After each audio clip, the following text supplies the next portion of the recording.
Hey guys, welcome back in Bangla IT, and in this video I'll show you that how you can simply make the input and output in Visual Studio.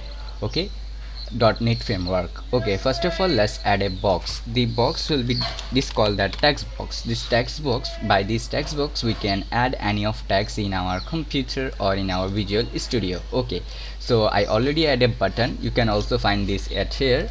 Okay, the button will be, when we press the button we can get this text. Okay, and then we want that it should be displayed text in our text. We will add here a text, the text called at here that label. Okay, the label will be displayed the text, so let me add here. Okay, now we have the label and then we have the text box. Okay, make sure that you remember the name.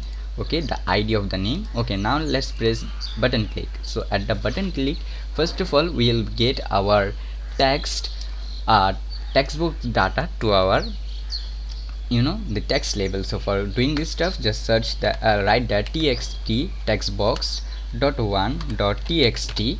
So it will be now getting the value, all the value from our text box. So then we'll be set that equals.